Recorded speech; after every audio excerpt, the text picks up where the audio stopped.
chapitre 19, le graphique MPM. Alors, le graphique MPM, pour méthode des potentiels METRA, c'est un outil très pratique pour planifier et gérer les tâches et les ressources nécessaires à la réalisation d'un projet.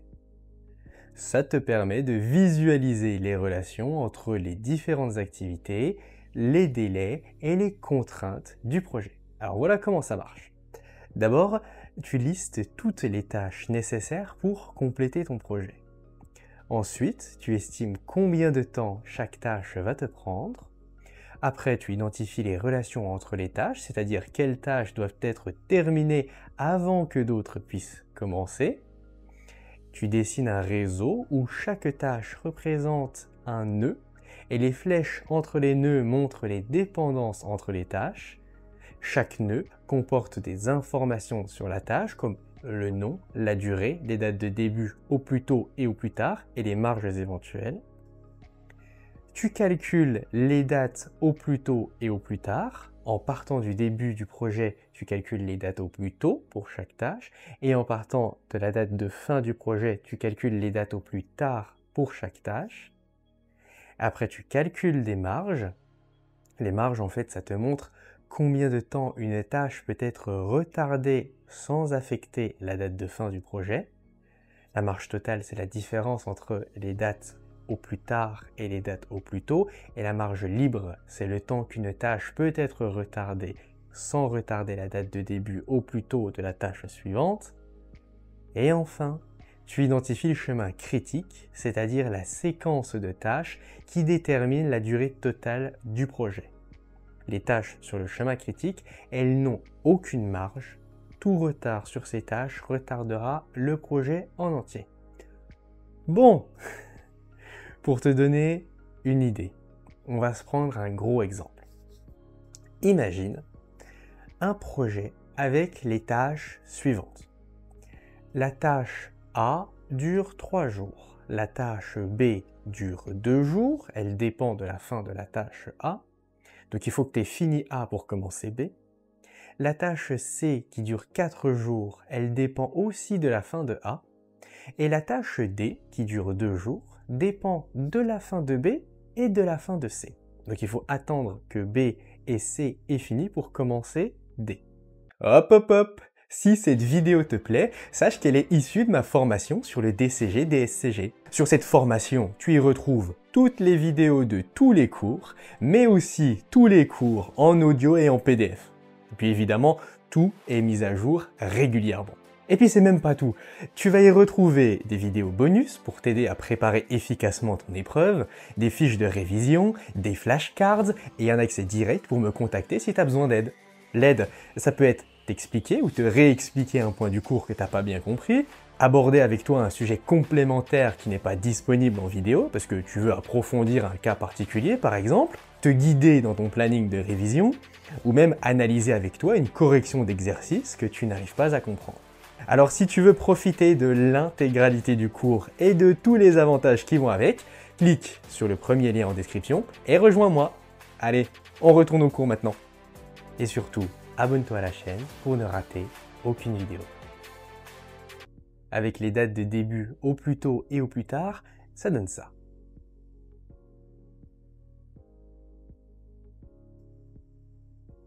Pour la tâche A, le début au plus tôt est au jour 0 et le début au plus tard est aussi au jour 0.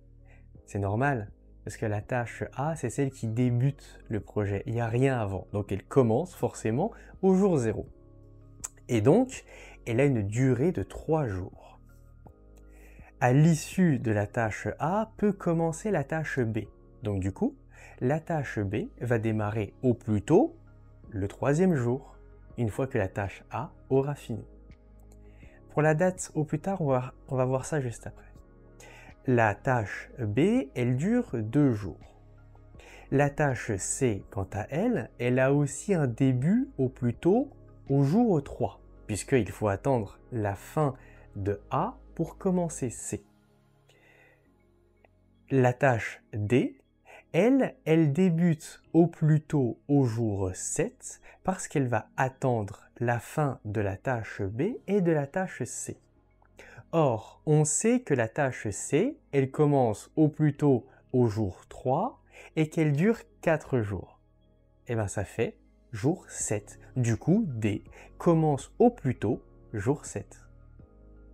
Alors effectivement, on pourrait regarder du côté de la tâche B et dire, bah oui, mais B, la date au plus tôt est au jour 3, ça dure 2 jours, donc B est fini au jour 5. Ou plutôt, B finit jour 5.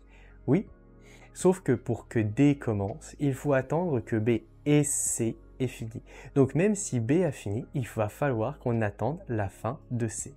C'est pour ça que D ne peut commencer au plus tôt que le jour 7. Et puis, D dure 2 jours, ce qui fait que la fin de la tâche totale sera au plus tôt au jour 9, une fois que D aura terminé. Pour faire la date de début au plus tard, on va faire l'effet inverse, le sens inverse. C'est-à-dire qu'on commence au jour 9, on sait que D met 2 jours à être fait, ce qui fait qu'au plus tard, D peut débuter au jour 7. Quand on revient en arrière, ça veut dire que 7 moins les 4 jours qui sont nécessaires à la tâche C font que C peut débuter au plus tard au jour 3. Puisque 7 moins 4 égale 3. Et pour B, c'est la même chose. 7 moins 2 égale 5. Donc la date de début au plus tard pour B est au jour 5. Et enfin, pour A, qui met 3 jours à être faite, on garde le début au plus tard de C, qui est au jour 3, moins 3 jours, ça fait bien un début au plus tard pour la tâche A de 0 au jour 0. Les tâches sur le chemin critique, ce sont celles qui, si elles sont retardées, retardent le projet. Dans cet exemple, le chemin critique, c'est A, C, D. Par contre, B, il peut prendre du retard parce que B, il finit avant C, mais il faut attendre C pour commencer D. Donc, B peut commencer au plus tard au jour 5, ce qui le fait terminer au jour 7, pile en même temps que C. Du coup, D peut commencer à l'heure au jour 7 et se terminer au jour 9 comme prévu.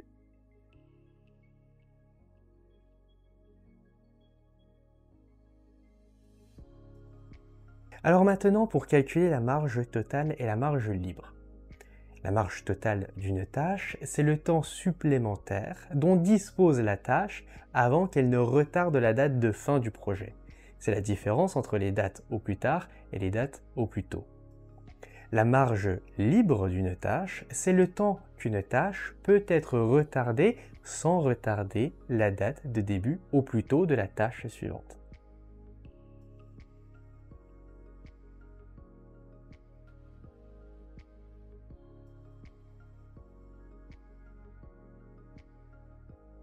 Les tâches sur le chemin critique, donc A, C et D, elles ont une marge totale et une marge libre de 0, ce qui veut dire qu'aucun retard n'est possible sur ces 3 tâches-là sans affecter la date de fin du projet. La tâche B, qui n'est pas sur le chemin critique, elle a une marge qui lui permet un certain retard sans que ce retard n'affecte le projet au global.